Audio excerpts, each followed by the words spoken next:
ముందస్తు దాడులంటూ ఇజ్రాయెల్ ఇప్పటికే ఇరాన్ పైన దాడులు మొదలుపెట్టేసింది.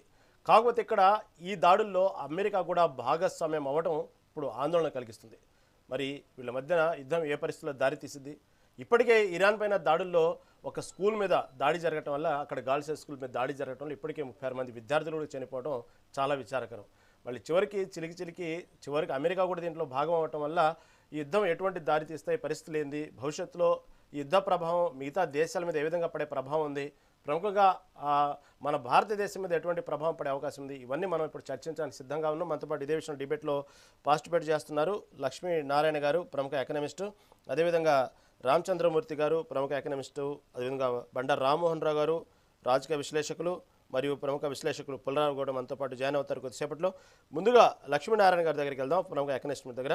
లక్ష్మీనారాయణ గారు నమస్తే అండి. చెప్పండి. నారాయణ గారు, యుద్ధం అనేది మొదలైంది, అది ముందస్తు యుద్ధమా, ఎవరు ముందస్తు మొదలు పెట్టారనే దానికంటే కూడా అవన్నీ పక్కన పెడితే ఆల్రెడీ ఇటు ఇరాన్ కూడా దాడులు చేయడం మొదలెట్టింది దానికి సంబంధించినటువంటి విషయంలో. అయితే టోటల్గా ఈ యుద్ధం యొక్క ప్రభావం ఇప్పటికే మొదలైంది కాబట్టి గతంలో ఇలాంటి వార్తలు వచ్చినప్పుడు చూసాం. మనం దేశవ్యాప్తంగా మార్కెట్ ఏ విధంగా కుదేలైంది అనేది మనం ప్రముఖంగా చూసాం. దానికి సంబంధించినటువంటి ఆ అనుభవాలు కూడా మనం చూసాం. మొదటిసారి కూడా ఇదే విధంగా వాతావరణం వచ్చినప్పుడు. ఇప్పుడు టోటల్గా ఫైనల్గా ముందస్తు దాడులు జరిగిన తర్వాత దీని ప్రభావం ఎలా ఉండబోతుంది అంటారు? అంటే మనకి మన భారతదేశం వరకు తీసుకున్నట్టయితే మాత్రం కొంత ఆయిల్ ప్రైజెస్ పెరుగుతాయి కాబట్టి అది బేసిక్గా ఒక మెయిన్గా ఒక ఇష్యూ అవుతుంది. అదేవిధంగా అన్సర్టనిటీ వార్ అనేటటువంటి వచ్చినప్పుడు మిగతా మార్కెట్స్ అనేవి అన్సర్టన్గా ప్రైజ్ చేయడం, గోల్డ్ ప్రైజెస్, సిల్వరు, ఇలా మెటల్ ఇవి కావడంతో వరల్డ్ లెవెల్లో ఎకనమిక్గా కొంత షాక్ అనేటటువంటిది అయితే ఉంటుంది. కానీ మనం బేసిక్గా మనం ఇరాన్ నుంచి పెద్దగా కొనటం లేదు, మనకి లాంగ్ టర్మ్గా మిగతా దగ్గర నుంచి అంటే రష్యా దగ్గర నుంచి వీళ్ళ దగ్గర నుంచి మనం కొంటున్నాం కాబట్టి మనకు పెద్దగా ఇది ఉండకపోవచ్చు. కానీ మన చాబహార్లో మనకు ఉన్నటువంటి ఇంట్రెస్ట్ ఏదైతే ఉందో పోర్ట్లో అదొక కొంత ఎఫెక్ట్ అవుతుంది. ప్లస్ మనకి మిడిల్ ఈస్ట్లో 90 లక్షల నుంచి 1 కోటి మంది దాకా ఎవరైతే మన భారతీయులు ఉన్నారో వాళ్ళ యొక్క భద్రతా విషయాల్లో కొంత మనకు ఆందోళన అయితే ఉంటుంది. కాకపోతే ఈ దడుతున్న దాడులు కానీ ప్రతి దాడులు కానీ జనరల్గా పబ్లిక్ వాటి మీద డెలిబరేట్గా టార్గెట్ చేసే లెవెల్లోకి ఇప్పటివరకు అయితే వెళ్ళినట్టయితే ఉండదు, భవిష్యత్తులో కూడా వెళ్ళకపోవచ్చు. ఈవెన్ ఇరాన్ రిటాలియేట్ చేసినా కానీ అమెరికా యొక్క బేసెస్ని వాటిని చేస్తున్నా కానీ జనరల్ పబ్లిక్ రెసిడెన్షియల్ ప్లేసెస్ని వాళ్ళైతే టార్గెట్ చేస్తారని నేను అనుకోను. కాకపోతే ఏ టెన్షన్ వల్ల కానీ మిగతా యాక్సిడెంట్స్ వల్ల కానీ అబుదాబీలో అనుకుంటాను ఆల్రెడీ షార్ప్నెల్ మిసైల్ ఇంటర్సెప్షన్ షార్ప్నెల్లో ఒక చనిపోయారని రిపోర్ట్ వచ్చింది. కాబట్టి మనకైతే ఆయిల్ ప్రైజెస్ ఇంటర్నేషనల్ ఉన్నటువంటిది, బట్ యాజ్ ఆఫ్ టుడే మన ఎకనమీ స్ట్రాంగ్గా ఉంది కాబట్టి పెద్దగా నెగిటివ్గా ఉండకపోవచ్చు. వెయిట్ చేద్దాం, అంటే అన్లెస్ అంటే ఇది మరీ పెద్దగా ఎస్కలేట్ అయితే తప్పదు. ఇప్పుడే జాయిన్ అయ్యారు ప్రముఖ ఎకనమిస్టు రామచంద్రమూర్తి గారు. రామచంద్రమూర్తి గారు నమస్తే అండి. నమస్తే అండి. రామచంద్రమూర్తి గారు, ఈ ఇజ్రాయెల్ ఇరాన్ యొక్క యుద్ధం యొక్క ప్రభావం అంటే వాస్తవంగా అసలు మనకు ఇరాన్తో కానీ ఇజ్రాయెల్తో కానీ ఎలాంటి సత్సంబంధాలు ఉన్నాయి, ఈ యుద్ధ ప్రభావం ఏ విధంగా భారతదేశం మీద ఉండబోతుంది అంటారు?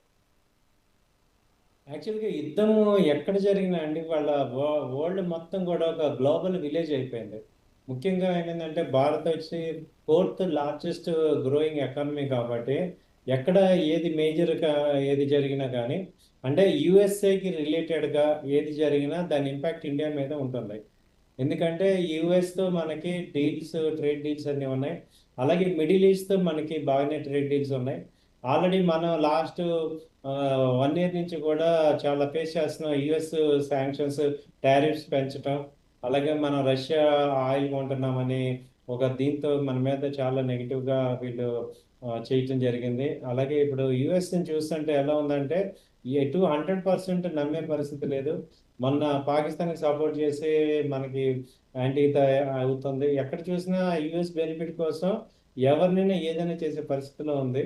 కాబట్టి ఏంటంటే ఇప్పుడు యుఎస్, ఇజ్రాయెల్, మన ప్రధానమంత్రి గారు వెళ్ళారు ఇజ్రాయెల్. బట్ బేసిక్గా ఏంటంటే ఇండియా స్టార్టింగ్ నుంచి వచ్చి కూడా ఇది పీస్ ఎక్స్పెక్టెడ్ నేషన్ అనమాట. సో వార్స్తో సెటిల్మెంట్స్ అవ్వాలి. బట్ యుఎస్ఏ కానీ ఇజ్రాయెల్ కానీ రెండు చూస్తుంటే ఏంటంటే ఎప్పుడు చూసినా వార్స్తోనే వాళ్ళు డీల్ చేస్తున్నారు. ఇప్పుడు కూడా ఇజ్రాయెల్ స్టార్ట్ అయిన కాడి నుంచి రిమైనింగ్ నేబర్ కంట్రీస్తో వార్తోనే అవుతుంది. సో వార్ మనము ఇప్పుడు యాక్చువల్గా చూస్తే ఎకనామికల్ పాయింట్ ఆఫ్ వ్యూలో అమెరికాకి ఏంటంటే ఎప్పుడు చూసినా వార్ అనేది దానికి బెనిఫిట్. సో మనం అందరం ఏమనుకుంటామంటే వారు మీరు అమెరికాని మీరు చూస్తే లాస్ట్ 100 yearsలో 60 years వార్లోనే ఉంటాయి. వియత్నాం వార్ కానీ ఏదో ఒకటి వార్ అయితే అమెరికాకి బెనిఫిట్. ఎందుకంటే అమెరికా మేజర్గా బెనిఫిట్ అయితే ఈ యొక్క ఈ గన్స్ మీద, అమ్యూనిటీస్ మీద, వీటి మీద ఎక్కువ ఇదవుతుంది. సో అటెన్షన్ డైవర్ట్ చేయాలి. ఎందుకంటే లోకల్ పొలిటికల్గా ఇప్పుడు ఎలక్షన్స్ పాయింట్లో కానీ అటు ఇజ్రాయెల్కి కూడా అలాగే ఉంది, ఇటు యుఎస్కి కూడా లోకల్ ఇప్పుడు ఎప్స్టీన్ ఫైల్స్ వల్ల ఆయనకి మొత్తం డ్యామేజ్ అయింది. దాన్ని ఏదో రకంగా కవర్ చేయాలి అని డైవర్ట్ చేస్తున్నారు. అది క్లియర్గా మొత్తం కొంచెం ఇష్యూ ఇంటర్నేషనల్ ఇష్యూస్ చూసే వాళ్ళందరికీ కూడా అర్థమవుతుంది. ఇప్పుడున్న పరిస్థితుల్లో వార్ చేసే పరిస్థితి ఉందా? ఒక పక్క ఏమో రష్యాతో పీస్ఫుల్ అంటున్నారు, ఇంకో పక్క వెనిజులా అని తీసేశారు, ఇంకో పక్క ఏమో ఇప్పుడు ఇజ్రాయెల్ సపోర్ట్తో ఇరాన్ని చేస్తున్నారు. అది ఇరాన్ రెడీగానే ఉంది. పీస్ టాక్స్ జెనీవాలో జరుగుతున్నాయి, కొంచెం మీడియేటర్ని పెట్టుకొని చేసుకోవచ్చు. ఓకే, న్యూక్లియర్ వాళ్ళు ఏమడుతున్నారు, కొంచెం ఇది ఇవ్వమంటున్నారు, ఏది యురేనియం కొంచెం ఇవ్వండి, దాంతో కొంచెం యూజిటీగా చేసుకుంటారు. బట్ ఇరాన్ పాయింట్ కూడా చూసుకుంటే యాక్చువల్గా ఇరాన్ ఇంటర్నేషనల్గా టెర్రరిస్ట్ గ్రూప్స్కి 70% ఫండింగ్ అంతా ఇరాన్లో జరుగుతుంది. రెండో పక్క అది కూడా ఉంది.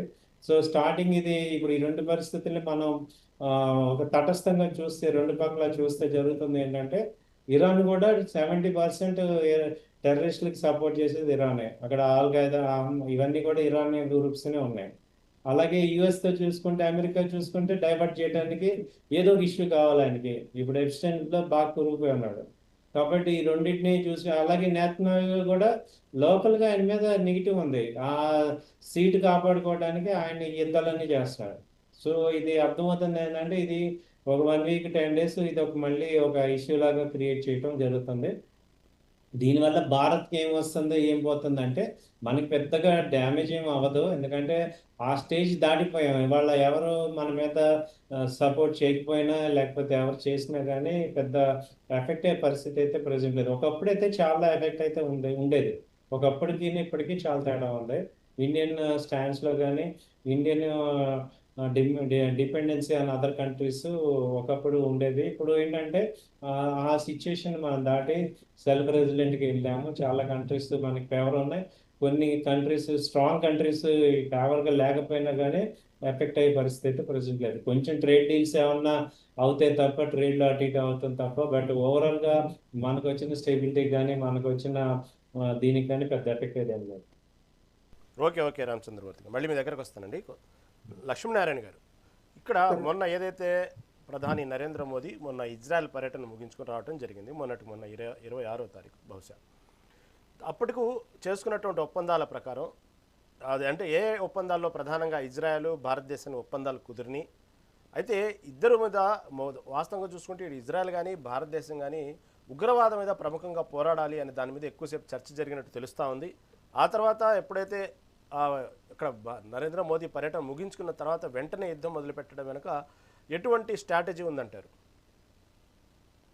నార్మల్గా టైమింగ్ అనేది చూసుకుంటారు కదా, ఈ బిల్డప్ అనేటటువంటిది ఆల్మోస్ట్ ఒక 2 to 3 weeks నుంచి బిల్డప్ అయితే నడుస్తుంది. ఇక్కడ ఒక 2-3 విషయాలు రామ్నాథ్ గారితో మనం విభేదించాల్సి ఉంటుంది. మొదటిది ఏంటంటే ఇజ్రాయెల్ అనేటటువంటిది యుద్ధం చేయాలంటే తప్పదు. ఎందుకంటే ఇజ్రాయెల్ యునైటెడ్ నేషన్స్ రెజల్యూషన్ ద్వారా క్రియేట్ అయినటువంటి కంట్రీ. అది ఏర్పడిన డిక్లేర్ చేసిన పక్క రోజు నుంచే దాని మీద దాడులు చేశారు అరబ్ కంట్రీస్.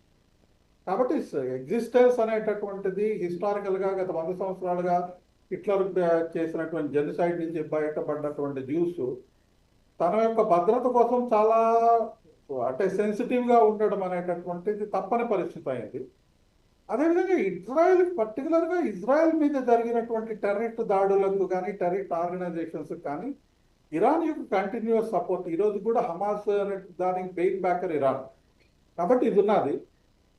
లాస్ట్ టైం దాడులు జరిగినప్పుడు సుమారుగా 405 కిలోల యురేనియం 60% ఎన్రిచ్ అయినటువంటిది ఇరాన్ దగ్గర ఉన్నటువంటిది. రెండోది ఏంటంటే ఇప్పుడు ఐఈఏ యొక్క ఎస్టిమేట్ ప్రకారం 440 కిలో పాయింట్ సంథింగ్ కిలోల 60% ఎన్రిచ్డ్ యురేనియం ఉన్నదని చెప్తున్నారు. ఇది సుమారుగా 42 కిలోల 60% ఎన్రిచ్డ్ దాన్ని కానీ ఫర్దర్ 90% ఎన్రిచ్ చేయగలిగితే ఒక న్యూక్లియర్ వెపన్ న్యూక్లియర్ బాంబ్ తయారవుతుంది. ఆటోమేటిక్గా ఏదైతే డెలివరీ సిస్టమ్స్ బ్యాలిస్టిక్ మిజైల్స్ ఉన్నాయో దే కెన్ యాక్చువల్లీ హిట్ ఆ, ఇజ్రాయెల్. ఈ 60% నుంచి 90% దానికి ఎన్రిచ్మెంట్ చేయడానికి కోసంగా ఒకవేళ అటెంప్ట్ చేసినట్లయితే 1 వీక్ పడుతుంది. కాబట్టి థియరిటికల్గా ఒక 1 వీక్ న్యూక్లియర్ వెపన్కి దూరంగా ఉంటుంది. రెండోది ఏంటంటే ఇప్పుడు డిప్లొమాటిక్ టాక్స్ ఆల్రెడీ బ్రేక్ అయినాయి. 22వ తేదీ 27వ తేదీ ఎప్పుడో ఇక్కడ టెక్నికల్ దీని మీద మీరు మొత్తం న్యూక్లియర్ మెటీరియల్ ఏదైతే ఎన్రిచ్ చేశారో దాని అంతా సరెండర్ చేయనప్పుడు ఇరాన్ వాళ్ళు ఒప్పుకోలేతారు. కాబట్టి ఈ టాక్స్ ఆల్రెడీ బ్రేక్ అయినాయి. టాక్స్ బ్రేక్ అయినాయి అవుతాయన్నటువంటి తెలిసినటువంటిది తర్వాత కూడా కంటిన్యూస్గా డిప్లాయ్మెంట్ జరుగుతున్నప్పుడు కూడా ఇరాన్ ఏంటంటే అంటే ఎమోషనల్గా నెగోషియేట్ చేయడం అనేటటువంటిది ఎక్కువగా ఇరాన్ యొక్క అంటే నెగోషియేటింగ్ టాక్టిక్లో కొంత ఇదన్న అంటే వాళ్ళకు కూడా తప్పని పరిస్థితి కోర్స్ వాళ్ళ వైపు నుంచి ఆలోచించినట్లయితే. కాబట్టి ఇదనేటటువంటిది ప్రస్తుతానికైతే ఇజ్రాయెల్ మాత్రమే దాడి స్టార్ట్ చేస్తుంది.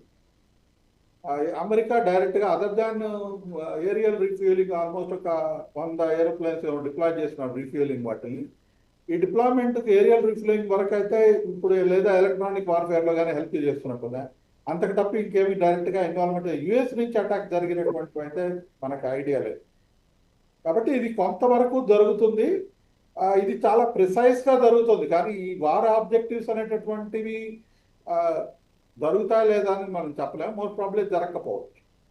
ఇదైతే డెలిబరేట్గా మన వరకు చూసుకున్నట్టయితే చాబహార్ పోర్ట్ నుంచి మనము సెంట్రల్ ఏషియాకి మనం ఏదైతే లింక్ చేద్దాం అనుకున్నటువంటిది ప్లస్ మనం వయా సౌదీ అరేబియా నుంచి ఇజ్రాయెల్కి తర్వాత గ్రీక్కి చేసుకున్నటువంటి యూరోప్ చేసుకున్నటువంటి కాంటాక్ట్ ఏదైతే ఉందో ఇన్ఫ్రాస్ట్రక్చర్ ఈ 2 ప్రాజెక్ట్స్ అయితే మనకు నెగిటివ్గా ఇంపాక్ట్ అవుతాయి. ఒకవేళ ఆయిల్ వరకు అయితే మనకేం పెద్ద ఇంపాక్ట్ అది సార్ చెప్పినట్టు. ఓకే, రైట్ అండి నారాయణ గారు. మళ్ళీ మీ లక్ష్మణ్ గారు మళ్ళీ మీ దగ్గరకు వస్తాను. ఇప్పుడే జాయిన్ అయ్యారు ప్రముఖ విశ్లేషకులు పుల్లారావు గారు. పుల్లారావు గారు నమస్తే అండి. నమస్కారం అండి. పుల్లారావు గారు, అందరూ అనుకున్నట్టుగానే ముందుగానే ఊహించినట్టుగానే ఒక్కొక్కటి పరిణామాలను బట్టి కంపల్సరిగా తొందరలో ఇటు ఇరాను ఇజ్రాయెల్ మధ్య యుద్ధం వచ్చే అవకాశాలు ఉన్నాయి అనేటువంటి వాతావరణం పక్కన వచ్చేసింది. ముందస్తుగానే ఇజ్రాయెల్ ప్రకటించేసింది, ముందస్తుగానే దాడులు చేస్తూ ఉంది.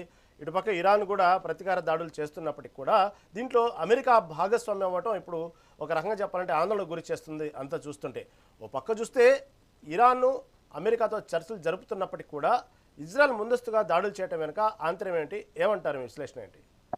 ఒకటి, నేను మిత్రులందరికీ నమస్కారం. ప్యానెల్లో ఉన్న వాళ్ళకి నాకు కనపడరు, ఎందుకంటే ఇది ఫోన్ మీద మాట్లాడుతున్నా. మెయిన్ థింగ్ ఏమిటంటే వాళ్ళు స్ట్రాటజీ ఇలా టాక్స్కి రమ్మంటాం, ఇరాన్ వస్తానంటాం. అమెరికాకి తెలుసు ఇరాన్ ఒప్పుకోదు. ఇరాన్ ఏంటంటే సమయం కోసం ప్లే చేస్తుంది. ఏదో రకంగా అక్కడ ప్రజలు కూడా చాలా అల్లరి చేస్తున్నారు. 20,000 మంది 60,000 మంది చచ్చిపోయారు, కాల్చేశారు, చేశారు. అల్లరంతా విని ఏదో రకంగా తప్పుకోవాలి అగ్ని ప్రమాదం అని ఇరాన్ మాటలతో చేద్దామని. అది ఎంత తెలుసు మనకంటే చాలా ఇంటెలిజెంట్ పీపుల్ ఇరాన్, ఇక్కడ అమెరికాలో, ఇజ్రాయెల్లో, ఇరాన్ కూడా. వాళ్ళు చేసింది ఏంటి, ఇరాన్ యుద్ధం స్టార్ట్ చేయదు, అమెరికా ఫస్ట్ స్టార్ట్ చేస్తే అమెరికా స్టార్ట్ చేసిందంటారు. ఇజ్రాయెల్తో స్టార్ట్ చేయొచ్చు. అందరికీ 3 రోజులు బట్టి ప్రముఖ న్యూస్ పేపర్లు, ప్రముఖ టీవీ, ఇతర ఇంటర్నేషనల్లో అదే మాట్లాడుతున్నారు. ఇది ఇజ్రాయెల్ స్టార్ట్ చేస్తుంది, ఇరాన్ తిరిగి చేస్తుంది, అప్పుడు అమెరికా. అలాగే జరిగింది. 2 వారాల క్రితం బెంజమిన్ నెతన్యాహు, ఆయన యుద్ధానికి ఎవరు ఇంత యుద్ధాలు చేయలేదు ఇజ్రాయెల్ తరఫున. ఆయన అన్నాడు 2 వారాల క్రితం, మనం యుద్ధం చేయడానికి రెడీగా లేవు ఇరాన్తో, అనవసరం అని చెప్పాను అమెరికాకి అన్న. మనం తయారవ్వలేము, ఎంతో నష్టపోయాం, అది ఇది అన్నారు. అవన్నీ ఉట్టి మాట. వాళ్ళంతా అలా మాట్లాడి అమెరికా కూడా నిన్న కూడా ట్రంప్ ఏమన్నాడు, అంత బాగా జరుగుతుంది కానీ అది పూర్తిగా రావటం లేదు, ఇది అది అదంతా వాళ్ళు మైండ్ మేకప్ చేసుకున్నారు. మెయిన్ మేకప్ ఏంటంటే ఏదో రకంగా ఈసారి ఇరాన్ వదలకూడదు. ఎందుకంటే Iran has become very difficult.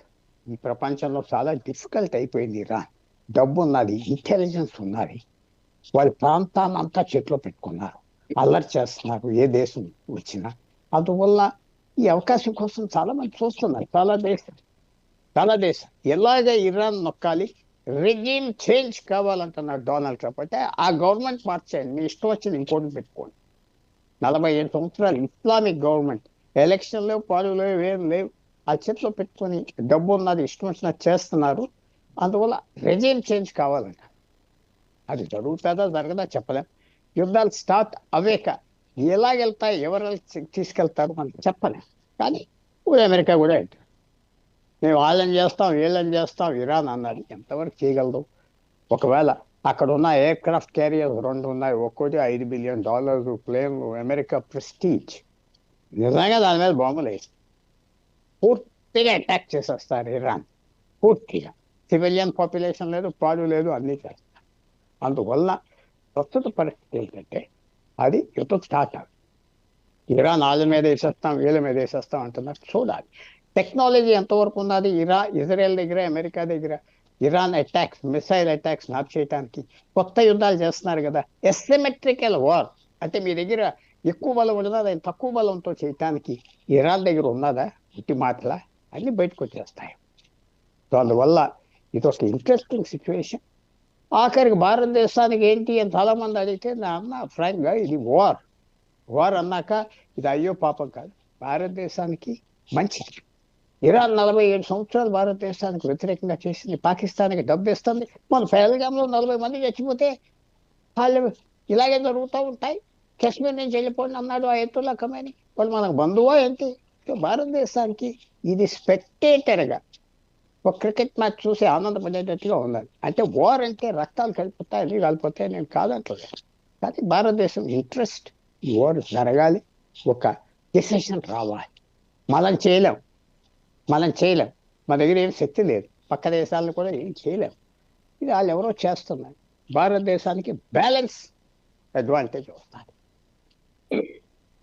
ఇక్కడ వాస్తవంగా చెప్పుకుంటే ఇటు ఇజ్రాయెల్ ఇటు ఇరాన్ యుద్ధానికి దారి తీయడానికి ఎప్పటి నుంచో ఉంది, వీళ్ళ మధ్యన జరుగుతూ ఉండిద్ది. మళ్ళీ మధ్యలో దానికి సంబంధించినటువంటి ఎవరు మధ్యవర్తితో వస్తూ ఉంటారు, ఆరిపోతూ ఉండిద్ది, మళ్ళీ ఈ దీపం వెలుగుతూ ఉండిద్ది. ఇవన్నీ ఎప్పటికప్పుడు చూస్తూ ఉన్నాం. ప్రధానంగా ఈ అంశాలు వీటి కోసమే యుద్ధం జరుగుతుంది, వీళ్ళ కోసమే వీళ్ళిద్దరి మధ్యన ఎప్పుడు పచ్చిగడ్డి వేసిన భగ్గుమంటుంది అనడానికి ప్రధాన కారణాలు ఏమై ఉంటారు? ఒకటి, ఇరాన్ 79లో అక్కడ షా ఆఫ్ ఇరాన్ వాళ్ళు రాజని తీశారు, ఇస్లామిక్ వచ్చి ఆ రోజు నుంచి ఇరాన్ మిగతా అరబ్ దేశాలు ఎవరెవరు ఇజ్రాయెల్ మీద తీసుకున్న భూములు ఇచ్చేయండి ప్యాలెస్టీన్కి ఒక దేశం డిక్లేర్ చేయండి అంటే ఇరాన్ ఏమనేది? అసలు ఇజ్రాయెల్ ఉండకూడదు ఈ ప్రపంచంలో, ఇజ్రాయెల్ ఉండకూడదు, హతమార్చేయాలి, తీసేయాలి, అసలు ఎక్కడ లేకుండా చేయాలి, వాళ్ళు ఉండటానికి వీల్లేదని ఇరాన్ అంట. ఎగ్జిస్టెన్స్ ఉండటానికి వీల్లేదంటుంది ఇజ్రాయెల్తో. ఇజ్రాయెల్, అమెరికా అందరూ ఇప్పుడు సౌదీ అరేబియా, ఖతార్ అన్ని అరబ్ దేశాలు ఇజ్రాయెల్తో ఒక ఒప్పందానికి వచ్చారు, సీక్రెట్ ఒప్పందం. మీరు ఉండండి, మీరు చేయండి, ప్యాలెస్టీన్లో ఇష్టం వచ్చింది చేసుకోండి, మా దేశానికి వస్తే ట్రబుల్ వచ్చారు. ఎక్సెప్ట్ ఇరాన్ దగ్గర ప్రత్యేకత ఏమున్నది? వాళ్ళ దగ్గర డబ్బు ఉన్నది, 10 కోట్ల జనం ఉన్నారు, ఆయిల్ ఉన్నది, ప్రపంచంలో 3వ స్థాయి హైయెస్ట్ ఆయిల్ ఉన్నది, డబ్బు. అది కంట్రోల్ చేయడానికి అమెరికా, యూరోప్ శాంక్షన్స్ పెట్టి తక్కువ ధరలకు అమ్మిస్తున్నారు, డబ్బు అన్ని చేస్తున్నారు. సో అది వాళ్ళతో స్ట్రగుల్. ఇరాన్ అసలు ఇజ్రాయెల్ ఉండటానికి వీలు లేదు, ఆ దేశమే ఉండకూడదు అంటుంది. సో మరి ఇజ్రాయెల్కి ఏంటి ఆప్షన్? అంటే ఇజ్రాయెల్ అక్కడ ఉండాలా ఉండదని అంటలేదు. మీరు అడిగిన ప్రశ్నకి ఏంటి వీళ్ళిద్దరి మధ్యద అది.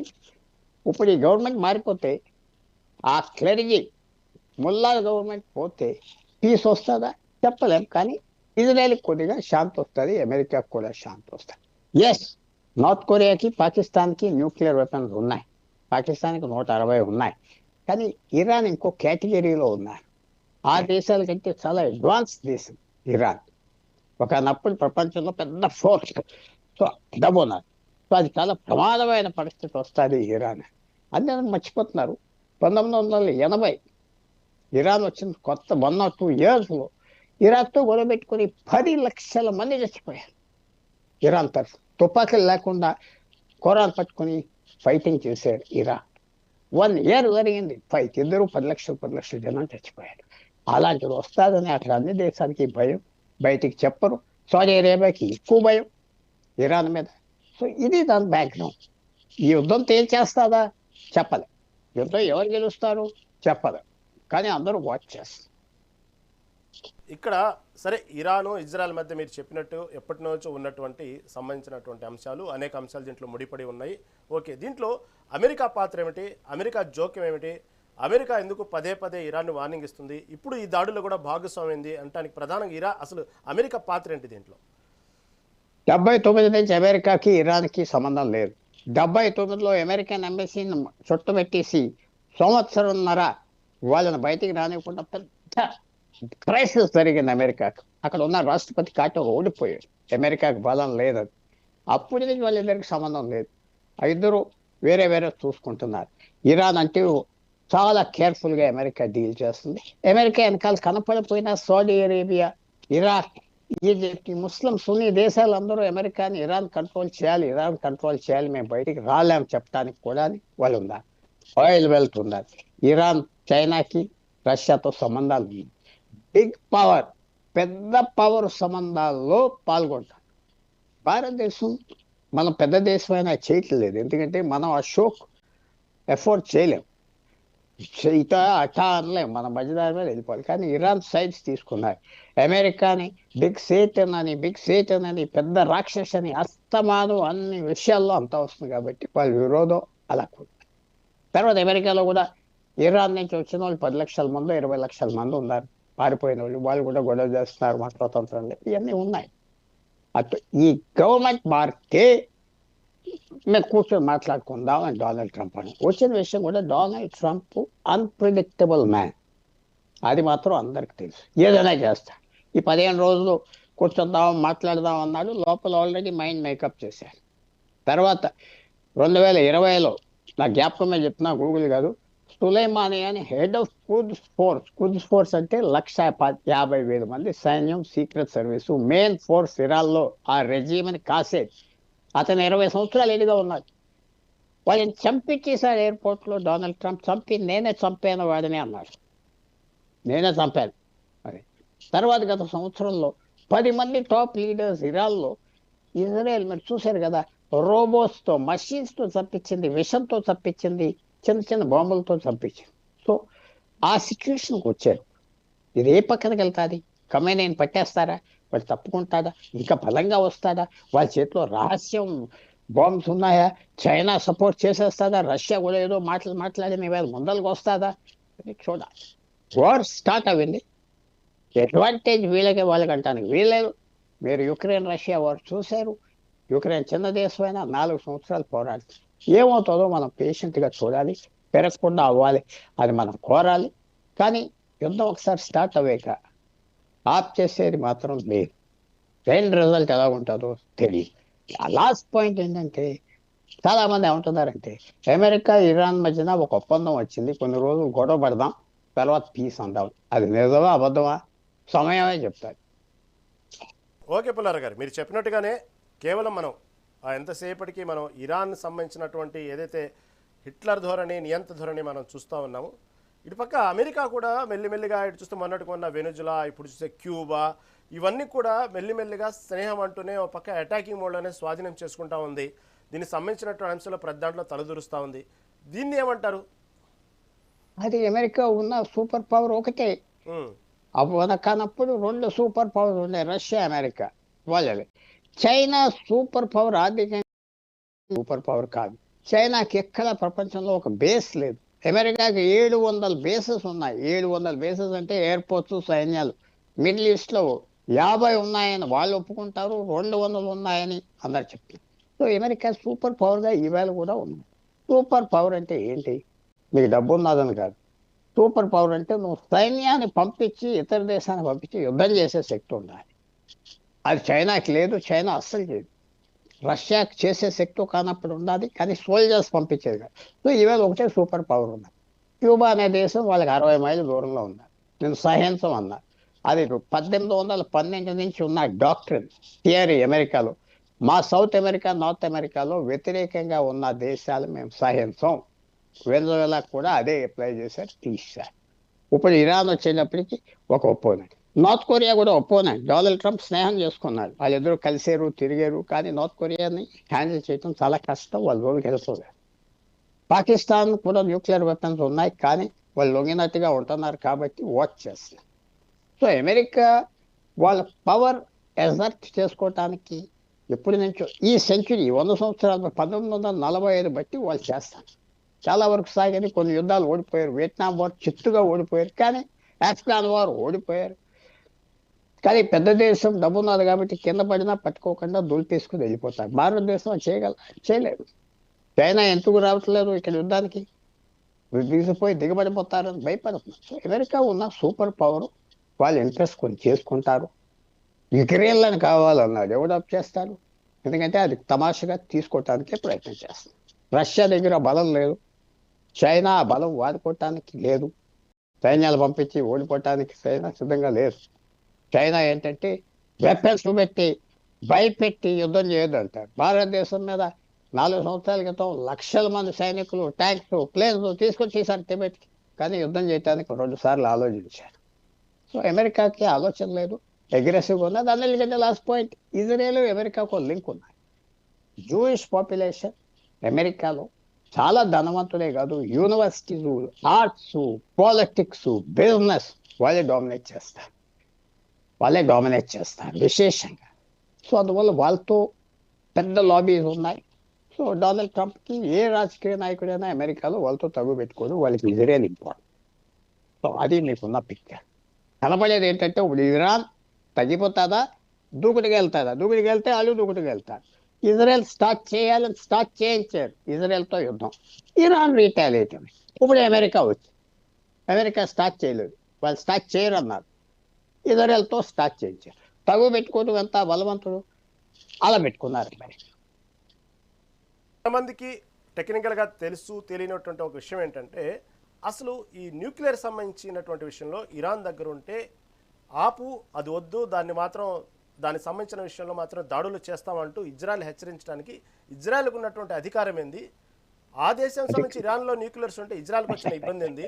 దీనికి సంబంధించినట్టు వీళ్ళ పెత్తనం ఏంది అనేది చాలా మంది సామాన్యులకు ఉన్నటువంటి ప్రశ్న. ఏమంటారు? మిమ్మల్ని నాశనం చేసేస్తామంటున్నారు 45 సంవత్సరాలు బట్టి ఇరాన్. ఇప్పుడున్న ప్రభుత్వం మేము ఉండటానికి వీల్లేదు, మేము తీసేస్తాం, సముద్రంలో కలిపేస్తాం, చంపేస్తాం ఓపెన్గా అంటున్నారు. ఇదేం రాజకీయంగా అన్న మాటలు పోసుకోసం కాదు. సో వాళ్ళ ఎగ్జిస్టెన్స్కి ఇజ్రాయెల్ అడ్డం పడుతుంది. ఇరాన్ దగ్గర న్యూక్లియర్ వెపన్స్ వస్తే వాళ్ళు ఏదైనా చేస్తారు. ఆ క్లెరిజీ అటువంటి క్లెరిజీ వాళ్ళు ఎక్స్ట్రీమ్ రాడికల్స్, వాళ్ళకున్న నమ్మకాలు అలాగున్నాయి. అందువల్ల వాళ్ళకి భయపడుతున్నారు. అదే మళ్ళీ సౌదీ అరేబియా అన్ని దేశాలకి భయపడరు, ఎందుకంటే క్లెరిజీ రిలీజియస్ పీపుల్ పరిపాలించట్లేదు, ఇరాన్లో రిలీజియస్ పీపుల్ పరిపాలిస్తారు. సౌదీ అరేబియా మిగతా అరబ్ దేశాలు అన్నింటిలో ముస్లిం దేశాలు సామాన్యంలో ఏదో రాజు అంటారు, లేకపోతే కింగ్ అంటారు, కానీ క్లెరిజీ కాదు, రిలీజియస్ పీపుల్ కాదు. ఇరాన్లో మాకేదో భగవంతుడు ఇచ్చాడు చేస్తున్నామని చెప్తా వస్తున్నారు. వాళ్ళ థియరీ అది. అందువల్ల ఇజ్రాయెల్ తీసేయాలి అని వాళ్ళ ఐడియా కూడా. ఒక 30 సంవత్సరాల క్రితం వాళ్ళు హజ్కి వెళ్తున్నానని 3-4 లక్షల మంది 5 లక్షల మందిని తోసారు సౌదీ అరేబియా. అక్కడ 5-6 రోజులు ఆ మాస్క్స్ 2 స్వాధీనం చేసుకోవటానికి పెద్ద యుద్ధం జరిగింది. వేల మందిని తప్పిస్తారు సౌదీ అరేబియా. అప్పటి నుంచి ఇరాన్ నుంచి హజ్కి రావటానికి లిమిటెడ్ నెంబర్నే రాణిస్తారు, లిమిటెడ్ నెంబర్. నువ్వెవరు ఈ మస్జిద్లు నీ అంటానికి, ఈ మాయ్ అందరి అని ఇరాన్. సో ఇరాన్ అంటే ఆ భయాలు ఉన్నాయి. ఇరాన్ అంటే కొంచెం ఎక్స్ట్రీమ్గా వెళ్తుంది. అందువల్ల దాని గురించి 100 రీజన్స్ గురించి ఉన్నది. మళ్ళీ లాస్ట్ పాయింట్ రావాలంటే భారతదేశానికి మంచిదా చెడ్డదా? భారతదేశానికి ఇది మంచిది. ఆయిల్ ధరలు పడిపోతాయి గవర్నమెంట్ మారితే. $60 40 అవుతుంది. $1 తగ్గితే 20,000 కోట్ల లాభం సంవత్సరానికి. మన ఎకానమీ ఏమంత బలంగా లేదు, పెరుగుతుంది, కానీ పర్ క్యాపిటల్ ఇన్కమ్ $2,000. ప్రపంచంలో 136 నంబర్ మన దేశం ఆదాయంలో, మనిషి ఆదాయం. Number 3 number 4 yes. మన పరిస్థితి పర్వాలేదు, కానీ అంత బాగోలేదు. మనం చాలా కేర్ఫుల్గా చూసుకుంటా పోవాలి. సో వాళ్ళు యుద్ధం చేస్తున్నప్పుడు. పుల్లారావు గారు ఇప్పటికే చాలా సమయం వెచ్చించారు. చివరిగా ఒక ప్రశ్న అండి. వాస్తవంగా ఇజ్రాయెల్ ఇరాన్ బలబలాలు చూసుకుంటే వాస్తవంగా ఇజ్రాయెల్ని ఉన్నటువంటి టెక్నికల్ పవరు, సాంకేతిక ఉన్న పరిజ్ఞానం ఇవన్నీ తట్టుకునేంత ఉందంటారా ఇరాన్కి? కేవలం మాటలు. ఇరాన్కి ఇజ్రాయెల్తోనే యుద్ధం అయితే కొట్టేస్తారు, ఎందుకంటే ఇజ్రాయెల్ చిన్న ప్లేస్, వాళ్ళందరూ కలిసిపోతారు. అమెరికా వెనకాల ఉన్నది, యూరోప్ వెనకాల ఉన్నది, సాయం చేస్తున్నారు కాబట్టి ఆగుతుంది. లేకపోతే ఇజ్రాయెల్ ఎప్పుడూ సముద్రంలో పోతారు. అది పుల్లారావు గారు థ్యాంక్ యూ అండి. Thank you very much. Pullarao గారు నమస్కారం. నేను రావడం మీరు పోతున్నారు. Sorry to take your time. Sorry. అయ్యా సార్ నమస్కారం అయ్యా.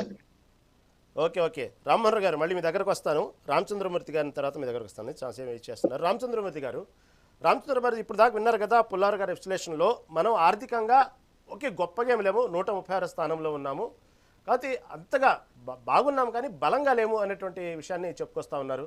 వాస్తవంగా ఇలాంటి సమయంలో పుల్లారావు గారు చెప్పినట్టు కేవలం మ్యాచ్ చూడటమే మన వద్దు, కానీ దాంట్లో మనకు సంబంధించినటువంటి ఎంటర్టైన్మెంట్ దొరికింది కాబట్టి మన దేశానికి పెద్ద ప్రభావం ఉండదు అంటున్నారు. వాస్తవేనా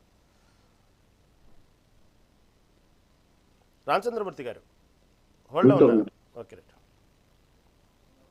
ఓకే మీట్లో ఉన్నారు. యాక్చువల్గా వాస్తవే సార్. మనము ఏ యుద్ధంలో కూడా ఇంటర్నేషనల్ గా మనం ఒక తటస్థ దేశం, పీస్ఫుల్ కంట్రీ. లేకపోతే మనం రష్యాకి సపోర్ట్ ఇచ్చేవాళ్ళం మన ఉక్రెయిన్ ఇష్యూలో. అటు ఉక్రెయిన్ కావాలనుకున్నాం, ఇటు రష్యా కావాలనుకున్నాం. అలాగే మనకి ఇరాన్ మనకి యాంటీ ఉన్నా కానీ మనం డైరెక్ట్గా ఎక్కడ కూడా బాహాటంగా లేదు. సో మన కంట్రీ ఏంటంటే ఒక యునిక్ కంట్రీ మిగతా అన్నిటిలోకి. Even last time 2 super powers ఉన్నప్పుడు కూడా ప్రతినిధుల్లో కూడా మనం పార్టిసిపేషన్ అంతా కూడా ఈ మీడియా నార్మల్గా థర్డ్ పార్టీగా ఉన్నాం. కానీ మనం ఎక్కడ కూడా వార్ వల్ల బెనిఫిట్ అయ్యే కంట్రీ కాదు మనది. యాక్చువల్గా మనకి మొదటి నుంచి కూడా వార్ వల్ల బెనిఫిట్స్ లేవు. ఎందుకంటే మన దగ్గర ఈ అమ్యూనిటీస్ లేవు, ఆ తర్వాత ఆయిల్ లేదు. మనం అంత సూపర్ పవర్ అవడానికి మన లూప్ హోల్స్ మనకు ఉన్నాయి. యాక్చువల్గా మన కంట్రీని మన జియోగ్రఫికల్గా కూడా మనకి ఎక్కడ కూడా ఇప్పుడు ఇరాన్ ఎగురుతుందంటే దానికి ఆయిల్ ఉంది. మనకి ఆయిల్ ఉంటే మనం సూపర్ పవర్ అయ్యేవాళ్ళం. సో అది లేదు కాబట్టి మనం అంతా కూడా బ్యాలెన్స్డ్గా ఉండాల్సి వస్తుంది ఇప్పుడు కూడా.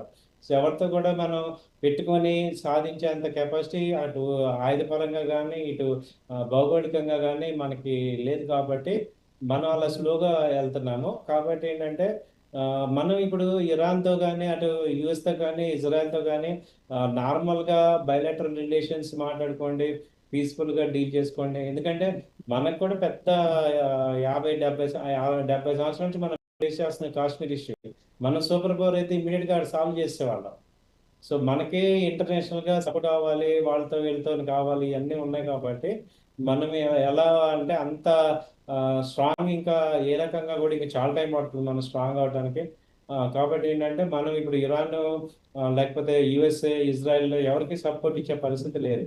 తటస్థంగా ఉండటమే మనం ఇప్పుడున్న ఐడియాలజీ. యాక్చువల్గా ఆ ఐడియాలజీకి రీజన్ ఏంటంటే మనకున్న వీక్నెస్. సో స్ట్రెంగ్త్ లేదు కాబట్టి మనం నార్మల్గా ఉంటున్నాయి. ఆయన చెప్పిన దాంతో నేనే ఏకీపిస్తున్నాను. ఎందుకంటే మనదంతా కూడా వ్యవసాయ ఆధారిత, వర్షాధారిత ప్రాంతం మనదే. బట్ మనకు ఉండే హైయెస్ట్ పాపులేషన్ కాబట్టి మనకి సెల్ఫ్ రెసిడెన్సీ లేదు. మనమే సిఏజిఆర్ ఇంకా చాలా తక్కువ. మనకి ఎక్స్పోర్ట్స్ తీసుకున్న, ఇంపోర్ట్స్ తీసుకున్న డిఫరెన్సే చాలా ఎక్కువ ఉంది. ట్రేడ్ బ్యాలెన్స్ చాలా ఎక్కువ ఉంది. గోల్డ్ ఇంపోర్ట్స్ ఎక్కువ, ఆయిల్ ఇంపోర్ట్స్ ఎక్కువ. సో ఏ రకంగా కూడా మనం సూపర్ పవర్ అవ్వాలని ఆశిస్తున్నాం కానీ అవి ఇప్పుడైతే లేవు. సో కాబట్టి అటు పవర్ పరంగా కానీ ఇటు ఓకే మన అందరం జనాలు ఎక్కువ ఉన్నాం కానీ వాళ్ళల్లో సోల్జర్స్ ఇప్పుడు సార్ అన్నట్టు సూపర్ పవర్ లాగా మనం సోల్జర్స్ని పంపించే కెపాసిటీ కూడా ప్రెసెంట్ లేదు. కాబట్టి ఏంటంటే ఉన్న పరిస్థితుల్లో మనం తటస్థంగా ఉంటేనే కరెక్ట్గానే ఉంది.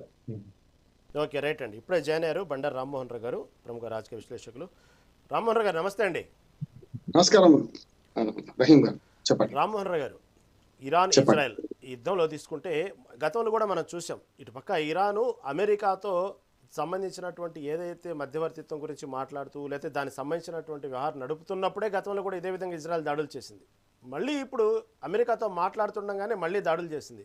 వాస్తవంగా ఇటు అమెరికా ఇటు ఇరాన్ మాటలు మధ్యలో సత్సంబంధాలు ఇజ్రాయెల్కి పనికిరాట్లేదా, లేకపోతే ఒక గేమ్లో భాగం, అది మైండ్ గేమ్లో భాగం అనుకోవాలా, ఏమన్నారు? రహీం గారు, మీకు రామచంద్రమూర్తి గారికి అట్లా లక్ష్మీనారాయణ గారికి ఇంతకుముందే మనకు బయటకు పోయిన మన పుల్లారావు గారికి అందరికీ నమస్కారం. మెగా న్యూస్ ప్రేక్షకులకు కూడా. నేను మిగతా రామగారిది విన్నాను కానీ మిగతా ఇద్దరిది వినలే కనుక చరిత్రచరణమైన కొన్ని విషయాలు చెప్పాలి. మొట్టమొదటి మన అలీన విదేశంగా, ఎందుకంటే తటస్థంగా ఉంటున్నాం, ప్రేక్షక పాత్ర వహించాలి అని నారాయణ మన పుల్లారావు గారి మాట విన్నా, మూర్తి గారు మన రామగారు రామచంద్రమూర్తి గారి మాట విన్నా కూడా నేను అంగీకరించడం లేదు. ఎందుకంటే మన తటస్థం బలహీనం కాదు, మన తటస్థం ఉండడం అనేది.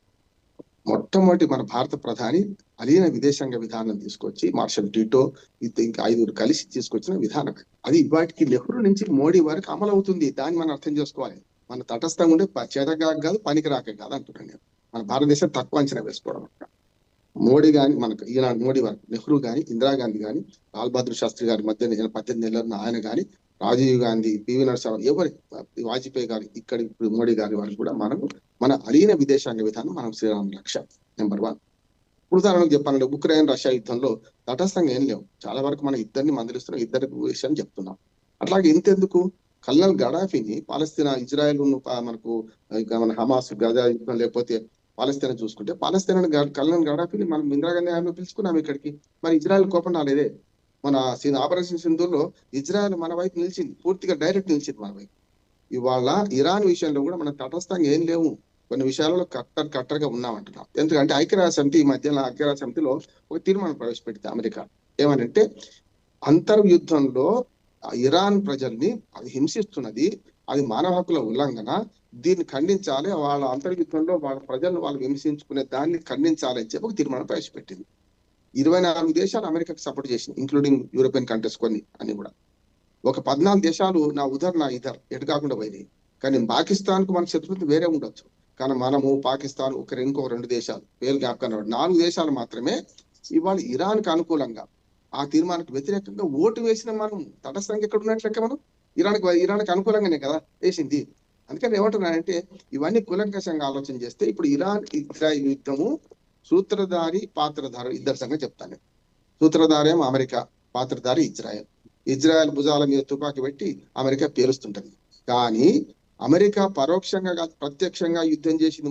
మొన్న కామా పెట్టింది, మొన్నటి యుద్ధానికి కామా ఇప్పుడు మళ్ళీ నడుస్తుంది. అంటే వాక్యం పూర్తి కాకపోతే వాక్యం పూర్తి కానీ కామా పెట్టి మళ్ళీ మొదలు పెట్టినాడు, ఫుల్ స్టాప్ కాదని. ఇప్పుడు ఏమైంది, మొన్నటి కామా పెట్టిన నాటికే బంకర్లో దాక్కున్నాడు అలీ ఖొమైనీ అని చెప్పి ఖొమైనీని చంపేస్తామని చెప్పి నిలువుగా చీల్చుకుపోయే ఒక క్షిపణిని బంకర్ల మీద విడిచింది అమెరికా డైరెక్టే. ఇజ్రాయెల్ కూడా ఖబర్ లేదు. ఇజ్రాయెల్ యుద్ధం ఆపండి ఇటు మభ్యపెట్టి ట్రంప్ చేసిన పని ఏంది, వెంటనే డైరెక్ట్ గా యుద్ధం మొదలుపెట్టిండు ఇరాన్ మీద. దానిలో ఏమైందంటే ఆ క్షిపణి కూడా పోయి 4-5 బంకర్ల మీద చేస్తే అయిపోయింది, ఖొమైనీ చనిపోయింది అయిపోయింది అని కూడా కేల్కతా దుకాణం బంద్ అన్నారు. కానీ కాలే, ఖొమైనీ బతికే ఉన్నాడు, మళ్ళీ ప్రజలకు కనిపించాడు, మళ్ళీ తర్వాత కంటిన్యూ అవుతుంది. ఇప్పుడు కూడా ఇవాళ జరిగిన దాడి కూడా చూస్తే డైరెక్ట్ గా ఇజ్రాయెల్ దాడి చేసింది కరెక్టే, మనకు కనపడేది ఇజ్రాయెలే, కానీ అమెరికా దాడి చేయించింది కదా. సూత్రధార అమెరికా, మాత్రధారి డైరెక్ట్ గా యుద్ధానికి సన్నద్ధం చేసుకుంది అమెరికా కదా. గత 15 రోజుల నుంచి మన మధ్యపరిచయంలో ఏం జరుగుతుందో చూస్తున్నాం కదా. నౌకలను చుట్టూ పెట్టింది, ఇవాళ వాళ్ళ జలసంధిని మూసేసింది కూడా అమెరికా. మన ఇరాన్ మూసేసింది కదా, మూసేయక ముందు కూడా చాలా తీవ్రమైన పరిస్థితులు వచ్చినాయి కదా, చూస్తున్నాం కదా మనం. కనుక ఇరాన్ విషయంలో ఇజ్రాయెల్ విషయంలో కూడా మనం బాగానే ఉన్నాం. ఎందుకంటే ఇజ్రాయెల్ మనం వ్యతిరేకిస్తే పాకిస్తాన్ యుద్ధం అప్పుడు ఖచ్చితంగా మిగతా ఒక టర్కీ తప్ప చాలా దేశాలు అటు ఇటుగా ఉంటే మనకి ఇజ్రాయెల్ మనకు పూర్తి సపోర్ట్ చేసింది కదా. ఇజ్రాయెల్ తో 1000 సంవత్సరాల చరిత్ర ఉంది మనకు, అట్లాగే ఇరాన్ తోనే కూడా ఉంది. ఇరాన్ చాబహార్ పోర్టును మనం నిర్మించుకుంటున్నాం ఇరాన్ లో. ఎంత బాగా నిర్మించుకుంటున్నాం. ఒకవేళ పాకిస్తాన్ కనుక ఆ పైప్ లైన్ ఆపితే మనం డైరెక్ట్ గా సముద్ర మార్గంగా తెచ్చుకుందాం చూస్తున్నాం కదా. అంటే ఇవన్నీ చూస్తుంటే మనం ఎక్కడ నేను అందుకని ఏమంటున్నాను, మనం తక్కువ చేసుకోవద్దు అంటున్నాను. ఒక పాకిస్తాన్ మాజీ ప్రధాని ఇవాళ కాళ్ళు పోతున్నాయి, ఎక్కడో చీకటి గుహలో పడ్డాడు ఇమ్రాన్ ఖాన్. పాపం క్రికెటర్లు అందరూ పాపం ఉత్తరం రాసిన ఒక పాకిస్తాన్ క్రికెటర్లు తప్ప ఆయన ఒక మంచి మాట అన్నాడు. మన ఉక్రెయిన్ రష్యా యుద్ధం అప్పుడు కానీ ఈ భౌతిక యుద్ధాలు జరుగుతున్న సందర్భంలో భారతదేశం విదేశాంగ విధానమే వాళ్ళకి శ్రీరామ రక్ష. ఆనాటి నుంచి ఈనాటికి వాళ్ళు ఉన్నారని నేను అన్న మాట కాదు. పాకిస్తాన్ ప్రధానమంత్రి ఒక రకం స్పోర్టివ్ స్పిరిట్ తీసుకునేవాడు. నిజంగా మిగతా ప్రధానులకు కంటే కొంచెం డిఫరెంట్ ఏది ఇమ్రాన్ ఖాన్, ఆయన ఆ మాట అన్నాడే. మనం ఎందుకు గమనించాం, వాళ్ళు కాశ్మీర్ని స్వాధీనం చేసుకోవాలన్నా లేకుంటే ఏం చేయాలన్నా మోడీ వచ్చినా ఇంకెవరు వచ్చినా మన విదేశాంగ విధానం మారతలేదు అంటున్నాను. ఆనాడు పంచశీల బోధించిన దేశం చైనా మన మధ్యన. అట్లాగే ఇవాళ మోడీ వచ్చి రేపటికల్లా ఎందుకు ఆక్రమించుకోవాలంటే దానికి పరిమితులు ఉంటాయి అంటున్నాను నేను. మనం ఒక 3 పాటిస్తున్నాం. నెంబర్ 1, ఎవరి విదేశాంగ వ్యవహారాల్లో మనం ఎంత పాటిస్తున్నామంటే ఎవరి అంతరంగ వ్యవహారాలు మనం జోక్యం చేసుకోవాలి. ఫస్ట్ వారి సార్వభౌమాధికారం మనకు కాపాడుతాం. ఎవరి సార్వభౌమాధికారం వాళ్ళకు ఉండాలి, మనతో పాటు మన ఆత్మగౌరవానికి వాళ్ళ ఆత్మగౌరవం వాడికి వాడు ఏమైనా కావచ్చు. 3వది ఏంటంటే నో ఫస్ట్ యూజ్. అణ్వాయుధాలు ఉన్నా మనం మొట్టమొదటి వాడమంటున్నాం. ఇవన్నీ మనకు పెట్టుకునే పరిమితులు పెట్టుకున్నాం. ఈ పరిమితులు దాటి ఎట్లా పోతాం? ఒకరిని స్వాధీనం రేపటికన్నా ఏం చేసుకోలేదు, ఈ ఆపరేషన్ స్థితి రేపటికన్నా ఎందుకు ఆపలేదు. ఇవాళ మోడీ ఉన్న అదే మాట్లాడతారు, ఇందిరాగాంధీ ఉన్న అదే మాట్లాడతా, రేపు రాహుల్ గాంధీ వచ్చినా అదే మాట్లాడతాం. అందుకని మనం ఏం చేయాలంటే మన విదేశాంగ విధానాన్ని అవమానపరచుకోవద్దు. నెంబర్ 1. 2వది, మన విదేశాంగ విధానంలో కొన్ని లోపాలు ఉండవచ్చు, అప్పుడప్పుడు చేతగాని వాడు కనిపించవచ్చు, మంచితనం చేతగానితనంగా కనిపించవచ్చు. కానీ మంచితనమే వద్దంటున్నాడు. అందుకని అమెరికా అధ్యక్షుడితో పాటు రష్యా అధ్యక్షుడితో పాటు చాలా మంది మనకు ఉక్రెయిన్ రష్యా యుద్ధం ఆపితే మధ్యవర్తిత్వం మనం చేయమని కోరిండు. మనం తగుదనమ్మని ఉరకలే, మనం సంఘం కొట్టుకొని సంఘాలు బట్టలు జరుపుకొని పోలే. మనం ఎందుకు పోలేదు? మనకు తెలుసు అది ఇప్పుడు తెగని పంచాయతీ, ఇప్పటికంత తెగని పంచాయతీలో మనం కల్పించుకుంటే కష్టం అని చెప్పి. అందుకని రక్షణ రంగంలో మనం 4వ స్థానంలో ఉన్నాం. అతి త్వరలో 3వ స్థానానికి వస్తాం. ఇవాళ ప్రపంచంలో ఆర్థిక రంగంలో 4వ స్థానంలో ఉన్నాం, 3వ స్థానానికి వస్తాం గట్టిగా. మన బలహీనతలు కాదు, మన బలాలే అంటున్నాడు. సముద్రం లాంటిది మనకు ఉంటే యుద్ధాలు వచ్చేవి, కనుక చచ్చేది. ఎప్పుడు కూడా ఆస్తి ఉంటే కదా గొడవలు జరిగేది. ఇప్పుడు అటువంటి ఏది చమురు లాంటిది మనకి ఆస్తి ఉంటే మనం ఏదో గొప్పవాళ్ళం అయిపోవు. మన ప్రజలే మనకు ఆస్తి. నా చిన్నప్పుడు చదువుకునే వాళ్ళు మన రహీం గారు ఏది భారతదేశానికి శాపాలు ఏమిటి, లేకుంటే అవరోధాలు ఏమిటంటే అధిక జనాభా, అనిరక్షరాస్యత, ఇవి అని చదువుకునే వాళ్ళం. ఇవాళ డిజిటల్ అక్షరాస్యత ఎంత బాగుందంటే చదువుకున్నాడు మోసపోతున్నాడు, చదువుకోకముందు కాకరకాయ అన్నప్పుడు చదువుకున్న కీకరకాయ అంటున్నాడు. నా మిత్రుడు జేడి లక్ష్మీనారాయణ గారి భార్య మోసపోయింది పాపం. నేను బహిరంగం కానీ పేరు కూడా చెప్తున్నాను. నిన్న కాక సురవరం సుధాకర్ రెడ్డి గారు ఆయన చనిపోయాడు, ఆయన భార్య మోసపోయింది. బ్యాంక్ అధికారిగా పనిచేసింది ఆమె. నేను ఏమంటాను, మన ప్రజలు మనం ఆహ్వానించుకోవద్దు. మన ప్రజలు డిజిటల్ అక్షరాస్యులు అయినరు. మీకు మన ఏమంటారు ఈవీఎం యంత్రాలను మేము చాలా సార్లు ఎలక్షన్ మన ఏమంటారు దాన్ని ఎన్నికల నిఘా వేదిక తరఫున చేస్తుంటే చదువుకున్నాడు ఓటు వేస్తలేదు. ఓటు వేస్తుడు కదా, ఇంకా అనుమానాలు ఎక్కువ వస్తాయి. సైకిల్కి వేస్తే చేయికి పోయింది, చేయికి వేస్తే ఇంకో దానికి పోయింది అని అంటున్నాడు వాడు. కానీ చదువుకున్నాడు బ్రహ్మాండంగా వేస్తున్నాడు ఈవీఎం మీద. అందుకని డిజిటల్ అక్షరాస్యతలో మనం ఫస్ట్ ఉన్నాం. చాలా వరకు డిజిటల్ పేర్లు మన మొక్కజొన్న పొత్తులు అమ్ముకునే వాళ్ళు కూడా పైసలు వేస్తున్నారు, తీసుకుంటున్నారు. చూస్తలేమో మనం. అందుకనే ఇవాళ మొత్తం మీద చూస్తే సాంకేతికంగా ఎదిగా AI యుగంలో ఉన్నాం కనుక మన పరిమితులతో చేస్తున్నాం. ఇజ్రాయెల్ ఇరాన్ యుద్ధంలో మన ప్రేక్షక పాత్ర వహిస్తలేము. ఇద్దరికి హితవు చెప్తాం, ఖచ్చితంగా ఏది జరగాలని చూస్తాం. నేను అందుకని ఆ తీర్మానానికి వ్యతిరేకంగా మనం ఓటు వేయడమే పక్షపాతం లేకుండా సరిగ్గా ఉన్నామని చెప్పడానికి ఒక మంచి ఉదాహరణ చెప్తున్నాను నేను. ఇక యుద్ధం అంటారా, ఇప్పుడు మొదలైంది, ఆగుతుందా లేదా అంటే ఇరాన్ ఏమన్నది, యుద్ధం ముగింపు మా చేతిలో ఉన్నది పొమ్మన్నది. నేనన్నా వాళ్ళ చేతిలో లేదు, ఇరాన్ చేతిలో లేదు. యుద్ధం ముగింపు మొదలు పెట్టడమే పని, ముగింపు ఎవరి చేతిలో ఉండదు. యుద్ధం మొదలుపెట్టిన తర్వాత ముగించడం అనేది వాళ్ళ ఇద్దరి చేతిలో ఉండదు అంటున్నాడు. ప్రపంచం అంతా పట్టించుకొని సరే ఐక్యరాజ్య సమితి 80 ఏళ్ళది ముసలిది అయిపోయింది, ఓన నానాజాతి సమితి పోయింది. ఇవాళ ప్రపంచంలో అనేక కొత్త కూటములు పుట్టుకొస్తున్నాయి. బ్రిక్స్ కావచ్చు, G7 కావచ్చు, G20 కావచ్చు, సార్క్ కావచ్చు, ఇంకా కొత్తవి కూడా మనం చూసాం కదా. మా సంఘంలో చేరమని చెప్పి అమెరికా వాడు ఇంకో సంఘం పెట్టిండు, చూసినాం కదా. ఆ సంఘంలో చేరడానికి డబ్బులు కట్టాలి, వాడికి డబ్బులు కడితే వాడు ఏం చేస్తాడో తెలియదు. కనుక ఇవన్నీ చూస్తే కొత్త సంఘాలు పక్కన పెడితే ఇవాళ ప్రపంచంలో ఈ 2 దేశాల మధ్య యుద్ధం కానీ, అటు పక్కన ఇరాన్ మన రష్యా ఉక్రెయిన్ యుద్ధం కానీ, పోరు నష్టం పొందు లాభం. ఖచ్చితంగా నష్టపోయేది ఎవరు నష్టపోతే ఏ యుద్ధంలో చూడండి, పిల్లలు, మహిళలు, వృద్ధులు నష్టపోతారు. సరే యువకులు కూడా పోతారు, సైన్యంలో ఉంటాడు, కానీ ఇవి ఎక్కువ మంది నష్టపోతారు. కనుక ఆపడం వీళ్ళ చేతిలో లేదు. కానీ ఇంకొక మాట కూడా చెప్పి ముగిస్తాను రహీం గారు. ఏమనంటే ఇరాన్ నుంచి పారిపోయిన రాజు ఉన్నాడు, అది అమెరికా నుండి అక్కడ ప్రవాసం అంటున్నారు, ఎక్కడ నుండి తెలియదు, పహ్లాని, రజా పహ్లాని. ఆయన ఏమన్నాడంటే ఇరాన్ కు మంచి రోజులు వస్తాయని. ఏం మంచి రోజులు రావండి? మంచి రోజులు అంటే ఇరాన్ ఓడిపోవాలి ఆయన ఉద్దేశం. అంటే అలీ ఖొమైనీ చచ్చిపోవాలి, అప్పుడు మంచి రోజులు వచ్చినట్లు లెక్క. అప్పుడు ఏమైతుంది, అమెరికా పప్పెట్ ప్రభుత్వం వచ్చి అక్కడ ఉంటుంది. వెనిజులాలో ఏం జరుగుతుంది చూసినాం. ఇంకే దేశంలో చూడండి మీరు, ఇప్పటి నుంచి కాదు ఒక 50 ఏళ్ల ప్రపంచ చరిత్ర చూస్తే అక్కడి పాలకుడు కనుక వ్యతిరేకమైతే పాలకుడిని చంపేదాకా విడిచిపెట్టలే అమెరికా. సద్దాం హుస్సేన్ ఎట్లా చంపింది? ఇరాక్ లో సద్దాం హుస్సేన్ ను ఏ ఆరోపణలు చేసి చంపిందో ఒక్క ఆరోపణ కూడా రుజువు చేయలేకపోయింది అమెరికా ఇప్పటి వరకు కూడా. ఎందుకు చేయలేకపోయింది? లేవు కనుక, అబద్ధాలు కనుక. అట్లా ఇక్కడ కూడా ఇరాన్ అధ్యక్షుడిని కూడా ఏదైతే అలీ ఖొమైనీ చంపే ప్రయత్నం చేసి చంపిదాకా విడిచిపెట్టారు. అంతేందుకు ఆయన చుట్టూ ఉన్న కోటలో ఉన్న 8 మంది ప్రముఖ నాయకులను CIA కదా చంపింది ఇజ్రాయెల్ ద్వారా. ఇప్పటికి చంపేసుకుంటూ పోతుంటారు. రేపు పొద్దున అలీ రెజా ఆయన పహ్లాని ఉన్నాడో ఆయన ఏమంటున్నాడంటే అమెరికా ఇరాన్కి మంచి రోజులు వస్తాయి, మంచి రోజులు రావాలంటే ఈ 2 జరగాలి. ఆయన ఉద్దేశం ప్రకారం ఇరాన్ ఓడిపోవాలి యుద్ధంలో, అలీ ఖొమైనీ చచ్చిపోవాలి. ఈ 2 జరిగితే ఏమైతుంది, అమెరికా వాడిని తీసుకొచ్చి ముందర పెడుతుంది. ఇప్పుడు వాడిని రాజుని చేస్తుంది, యువరాజు. ఆయన యువరాజు కోరిక అది, ఇరాన్ ఓడిపోవాలి. అయితే చెప్తలేడు మంచి రోజులు వస్తాయి, ఎట్లా వస్తాయి అంటే ఇట్లా వస్తాయి అంటున్నాడు. కనుక ఇవన్నీ చూస్తే అర్థమవుతుంది ఏంటంటే అమెరికా తన పప్పెట్ ప్రభుత్వాన్ని ఇరాన్ లో పెట్టడానికి అలీ ఖొమైనీ చంపుతుంది, అట్లాగే చేస్తాం అనుకుంటున్నారు. కానీ రాజు కంటే మొండివాడు బలవంతుడు. ఇవాళ ఇరాన్ ప్రజలు కానీ, ఇరాన్ ఇంతకుముందు మూర్తి గారు చెప్పి మంచి మాట చెప్పారు మన రామచంద్రమూర్తి గారు. ఏమన్నారంటే దాని ధైర్యం అంటే సైన్యాలకు కూడా ధైర్యం కానీ, మానవ బొమ్మలుగా మారడం, భావోద్వేగాన్ని భావోద్రేకంగా మార్చుకోవడం ఇరాన్ ప్రజలకు మొదటి నుంచి ఏది కొట్టిన విద్య. కనుక అక్కడ ఏం చేస్తారంటే వాళ్ళు సైన్యాలు రావడానికి సంబంధం వెనకాడరు, మానవ బాంబులుగా మారడానికి వెనకాడరు, ఏ సైన్యాన్ని ఎదిరించడానికి వెనకాడరు. కనుక ఇరాన్ నిలిచి గెలుస్తుంది అప్పటి నుంచి ఇప్పటిదాకా. ఈ పోరాటం అంతా కూడా చమురును దేశాలను స్వాధీనం చేసుకోవడం, వాటిలలో డాలర్కు చమురుకు సంబంధం ఉంది కనుక డాలర్ విలువ రారాజుగా ఉండాలంటే అన్నిటికంటే, అన్ని వ్యాపార వస్తువుల కంటే, అన్ని అంశాల కంటే, అన్ని కమ్యూనిటీస్ కంటే ఇవాళ మనకు చమురు పెద్దది కదా. ఆ చమురు ఆధార దేశాల మీద దాడులు చేస్తుంది అమెరికా. ఖచ్చితంగా స్వాధీనం చేసుకుని ప్రయత్నం చేస్తుంది. ఆ మొత్తం ఆ స్వాధీనం చేసుకొని వాటిని ఏదో రకంగా, స్వాధీనం అంటే డైరెక్ట్ కాదు, ఏదో చేస్తుంది. దాని ద్వారా ఇవాళ అమెరికా ప్రయోజనాలు అంటూ ఉన్నాయి.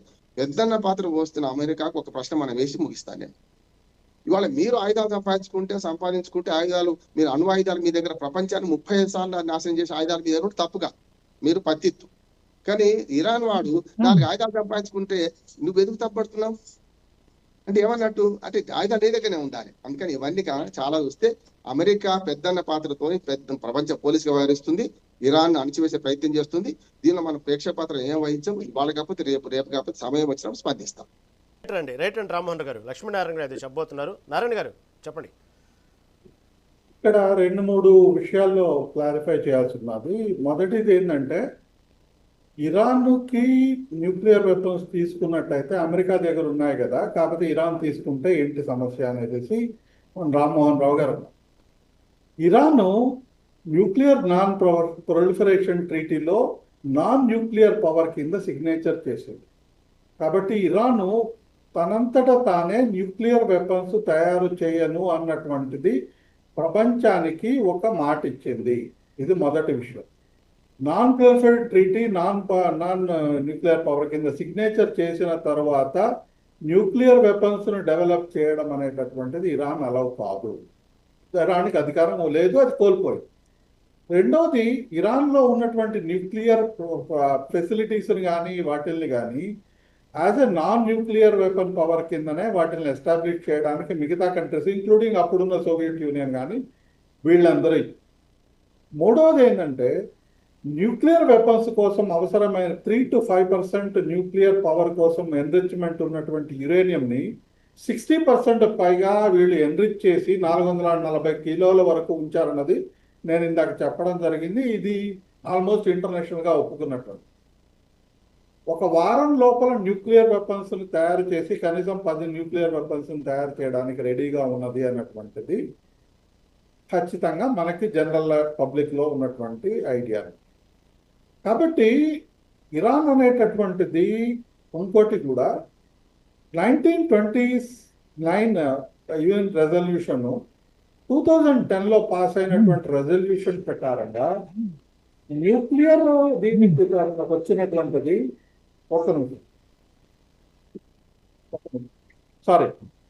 ఇప్పుడు మొత్తంగా వచ్చినటువంటి న్యూక్లియర్ దీంట్లో నాన్ ప్రొలిఫరేషన్ ట్రీటీలో ఉన్నటువంటిది కానీ కంటిన్యూస్గా చేస్తున్నటువంటిది కానీ ఎప్పుడైనా కానీ చేయడం అనేటటువంటిది ఖచ్చితంగా తప్పు చేయడం అనేటటువంటిది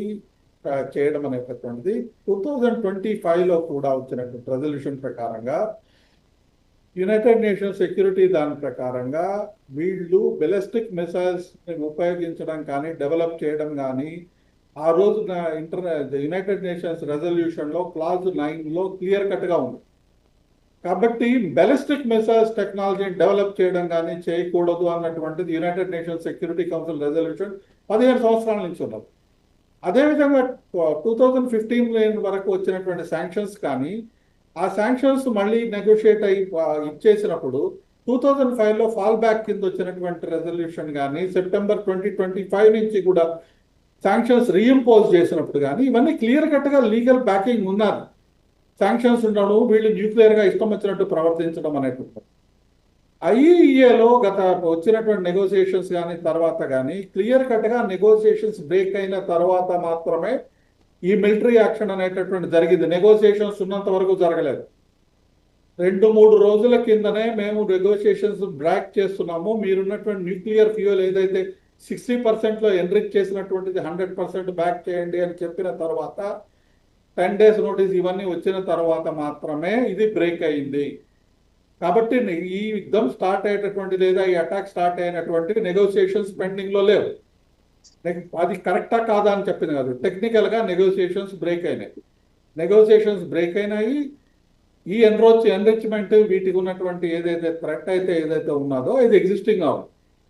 మరి దీనివల్ల రెజీమ్ చేంజ్ కోసం వీళ్ళు చేసినటువంటి ఆపరేషన్ కొంతవరకు ఇరాన్కి నష్టం కలిగించాం, కానీ ఇరాన్లో ఉన్నటువంటి ప్రభుత్వాన్ని కూల్చివేయడం అనేటటువంటిది ప్రాక్టికల్గా మాత్రం జరగడం అనేటువంటిది చాలా కష్టమైనటువంటి, ఎందుకంటే ఓన్లీ ఎయిర్ పవర్ ద్వారానే ఇరాన్లో ప్రస్తుతం ఉన్నటువంటి ప్రభుత్వాన్ని కూల్చడం అనేటటువంటిది చాలా కష్టమైనటువంటి విషయం. ఇప్పుడు ఉన్నటువంటి ఎయిర్ ఫోర్స్ ఉన్నటువంటి స్ట్రెంగ్త్ వల్ల చాలా పెద్ద దేశమైనటువంటి ఇరాన్లో ప్రభుత్వాన్ని మార్చే వరకు దాడి చేయడం అనేటటువంటిది, ఇరాన్ గ్రౌండ్ ఫోర్సెస్ని డిప్లాయ్ చేయకుండా జరగడం అనేటటువంటిది చాలా కష్టము. గ్రౌండ్ ఫోర్సెస్ ఇప్పుడు ఉన్నటువంటి పరిస్థితుల్లో ఇరాన్కి అగెనెస్ట్గా డిప్లాయ్ చేసేటటువంటి పరిస్థితి కూడా లేదు. డైరెక్ట్ ఇంటర్వెన్షన్ గ్రౌండ్ ఫోర్సెస్ని ఉపయోగించే అమెరికన్స్ కానీ ఇజ్రాయలీస్ కానీ చేయడం అనేటటువంటిది జరగదు. కాకపోతే ఏంటంటే లిమిటెడ్గా ఉన్నటువంటిది ఎయిర్ పవర్ యొక్క యూస్తో రెజ్యూమ్ చేంజ్ చేయడానికి లాస్ట్ టైం మీకు ఉన్నట్టయితే లాస్ట్ దీంట్లో కూడా 12 రోజుల వరకు జరిగింది. దానివల్ల ప్రభుత్వం చేయడానికి కానీ లేదా ఉన్నటువంటి న్యూక్లియర్ ఫెసిలిటీస్ ఏదైతే డిస్ట్రాయ్ చేయడానికి కానీ వీలైంది అని చెప్తున్నారు, కానీ జరగలేదు. ఇప్పుడున్నటువంటి ఏదైతే ఎన్రిచ్మెంట్ ప్లాంట్ ఐ థింక్ ఫెడర్సో ఏదో ప్రాంతాల్లో ఉన్నటువంటి దాన్ని చేయడం అనేది జరగలేదు. ఇప్పుడు కూడా మళ్ళీ ప్రయత్నం చేస్తున్నాడు, కానీ అంత సులభం అయితే కాదు. ఇది కంటిన్యూస్ గా వస్తుంది, అంతకు తప్పితే ఇచ్చారు. మిగతా అన్ని విషయాలు ఏకీపిస్తున్నాను. నేను ఒప్పందం గురించి మాట్లాడారు, అది కూడా కరెక్టే. కానీ ఒప్పందం నుంచి వైదొలిగింది ఎవడు అంటున్నాను నేను. అమెరికా కదా వైదొలిగింది. చాలా అకాడమిక్ గా కరెక్ట్ డేటాతో సహా చెప్పారు, కరెక్ట్ అంటున్నాను, అట్లా ఏం తప్పలేదు. కానీ అక్కడ వైదొలిగింది అమెరికా కదా ఏకపక్షంగా. వాళ్ళు మొన్నటిదాకా కూడా అయ్యో ఇప్పటికైనా మేము వస్తాము చేస్తామని, అది కరెక్ట్. చర్చలు విఫలమైంది, కాలేదు. దానికి ఎవరు బాధ్యత అంటే యుద్ధానికి మా రహీం గారు 2 చేతులు కలిపితేనే చప్పట్లు అయితే, గాల్లో చప్పట్లు కొట్టలేమని. ఇది అంతే. నేనేమంటున్నానంటే ఒక ప్రశ్న మరి వారు అన్నదానికి నేనేమంటున్నానంటే ఆ ఒప్పందం అనేది వాస్తవం కాదంటలేండి. ఒప్పందం నుంచి వైదొలిగింది అమెరికాగా అవునా కాదా వారు చెప్పాలి. ఒకటి. రెండోది ఏంటంటే మరి ఎటువంటిప్పుడు హక్కు ఎట్లుంటుంది దానికి, అంటే వాడి ఇష్టం ఉన్నాడు అంటే మీరు నాన్ న్యూక్లియర్ పవర్ కింద చేసిన తరువాత 60% గా ఎన్రిచ్ చేయాల్సినటువంటి అవసరం ఏంటి? It is only to make weapons. బెలిస్టిక్ missiles చేయడానికి మీరు United nations security council resolution లో చేయకూడదు అని చెప్పిన తర్వాత మళ్ళీ చేయడం అనేటటువంటి ఒప్పందం ఉన్నప్పుడు ఇద్దరు మంది, ఇప్పుడు ఒప్పందం నేను అడ్వకేట్, నేను ఏమంటానంటే ఇద్దరు ఒప్పందము బ్రీచ్ ఆఫ్ అగ్రిమెంట్ ఎప్పుడైతే ఎవడో తప్పు చేసినప్పుడు కదా.